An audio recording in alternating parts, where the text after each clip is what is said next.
It wasn't frustration or anger. It was almost like an inevitable breath. He knew I'd probe further. After all, I life-vomited all over him, and he hadn't given me much on him. I was due. Shitty. I was scrawny, short, and the first thing about puberty that hit me was the acne. So there I was, thin as a rail, weak like dried-out wood, and covered in acne. I went through so many houses. No one ever connected with me on a personal level. I was beat up, blamed, and ridiculed by whoever felt like it on a daily basis.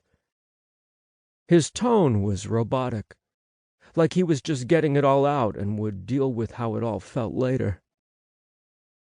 It wasn't until I was about 17 when I hit a growth spurt. He chuckled humorlessly.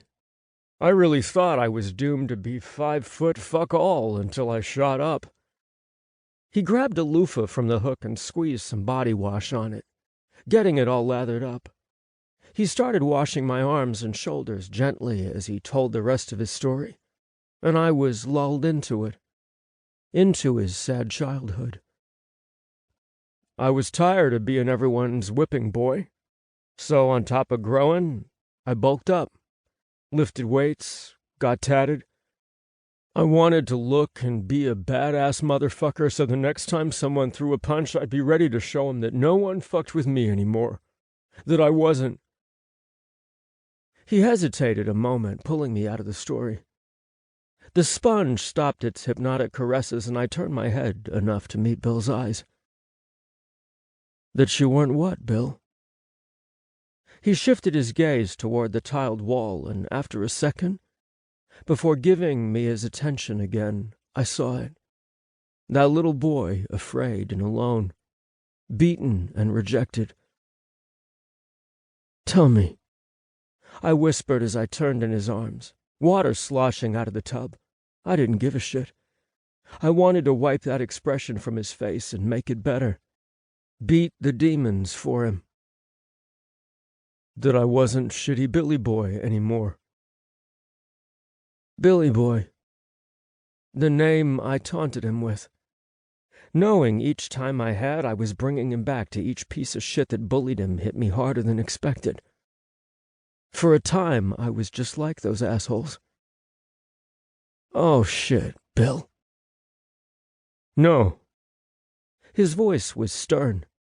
He was like stone. You didn't know. And let's be honest, I wasn't exactly calling you Buttercup or treating you any better. Smiling softly, I took the loofah from his hand and began lathering up his impressive chest. Was that the life you created for yourself when you met Roy Sokolov? Bill snorted. Roy was one of many I was stupid enough to tie myself to.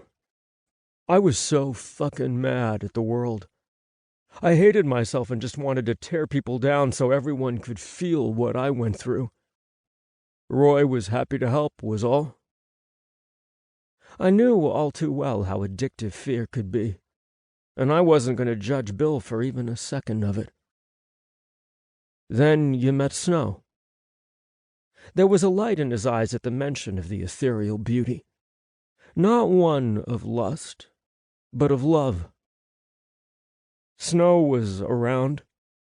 I'd seen him, but never bothered much because Roy had a hard-on for him that was bordering on obsession, and I wasn't about to delve deep into that boy.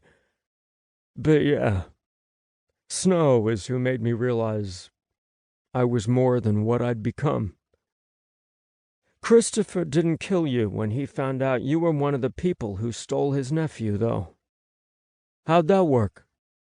Bill smirked. So, you were checking up on me. Oh, please, that shit wasn't hard to find. Your past was tougher, and I didn't dig deep, and Black wouldn't say much of anything. I did my own looking. He hummed when I began soaping up his beard, and I felt the thrum of desire under my skin like a drum.